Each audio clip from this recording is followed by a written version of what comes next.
Siqhuba lapho-ke ilembe linika umzilikazi umlenze wenkomo. Nakho-ke ilembe lalibiza-ke umzilikazi-ke ngomama ngokumthumela umlenze wenkomo. Umzilikazi-ke wawenqaba lowo mlenze wawuphethwe yizithunywa zelembe, wasibuza ukuthi ngumlenze wenkomo lowo, ukhona umlenze wezinkomo zakithi engome. Kuyileso sizathu-ke abakwaKhumalo bathakazela ngokuthi nine nenqaba ukudla umlenze wakwaBulawayo.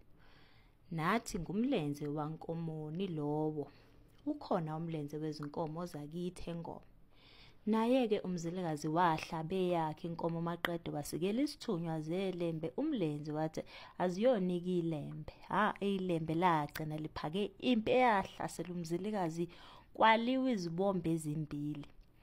Esibombeni sokuqala-ke umzilikazi wakwazi ukuyihlehlisa impi yelembe, kepha esibombeni sesibili yagoba uphondo kamzilikazi, kwasala enkundleni izinsizwa zakhe eziningi. Ngemuva-ke kokwehlulwa kwakhe umzilikazi walifulathelela kwaze wabheka enyakatho.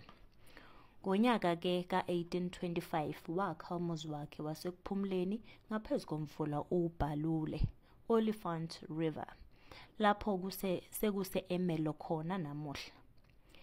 Akahlalanga-ke isikhathi eside kuleya ndawo ngoba ngonyaka ka-1826 wabuye wafuduka wayokwakha ngaseMoseja, buqamama nalapho sekwakhiwa khona idolobha laseZoroaster. Kuleya ndawo-ke wakha imizi yakhe yaseGabeni, eMkhwahla, eNcwazini kanye neminye. Wahlasela izizwe eziningi lezo okwakungeza abaTswana, ayezinqoba-ke wayezifaka ngaphansi kombuso wakhe. Izwe lakhe lagcina selilikhulu kakhulu impela, lisuka khona eMoseja lihambe njalo lize liyofika lapho sekuyi-Gauteng khona namuhla. Lapho-ke sekuyi-Gauteng khona namuhla umzilikazi wakhe imizi yakhe yaseNdinaneni, evusa okayise, eMhlahlandlela, kwaPhelandaba, eNkungwini kanye neminye. Ngonyaka-ke aka-1836 impi kamzilikazi yahlasela amabhunu ayeholwa uHendrik Purgieter, yathumba izingane zawo ezintathu kanye nemfuyo yawo. Amabhunu afunga agomela athi kwakudingeka umzilikazi abuyise izingane zawo, kungenjalo ayezoshumpula ikhanda lakhe.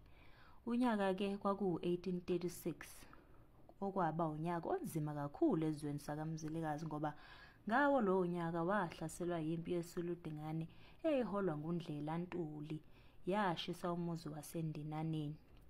Liyavela-ke igama lomuzi waseNdinaneni ezibongweni zesiludingane uma kuthiwa uyadela mfazi wasentsuze, wena owakubona umanyelela mhla yobulala izitsha zaseNdinaneni.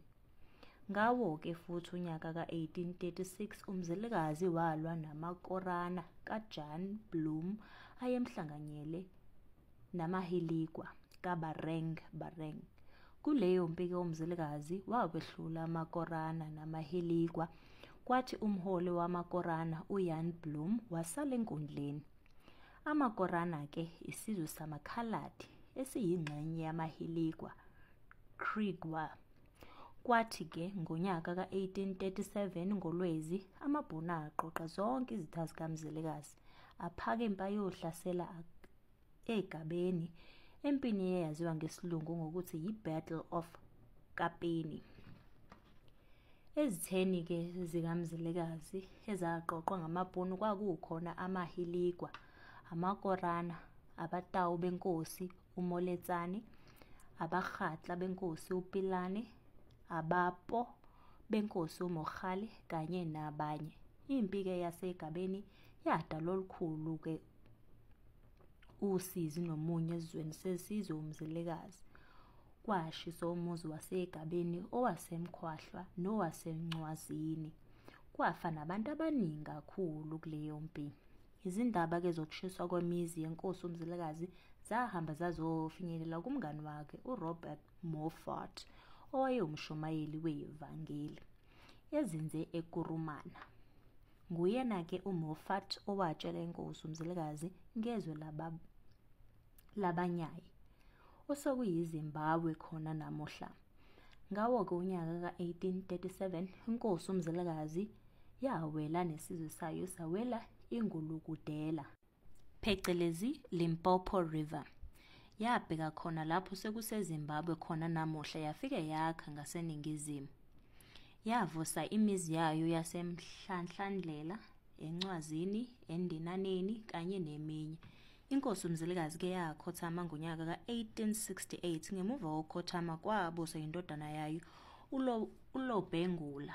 Imizi yenkosi kuLobhengula kwakuKwaBulawayo, eQweqweni, eMganwini kanye neminye.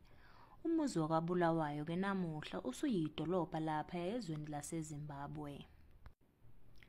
Isizwe senkosi uMzilikazi zaziwa ngokuthi yisizwe sabathwakazi, sitholakala eningizimu yezwe laseZimbabwe. Inkosi uLobhengula yabusa kusukela ngo-1870 kwaze kwaba u-1893 lapho yehlulwa khona amaNgisi kaCecil John Rhodes empini yaseGadad.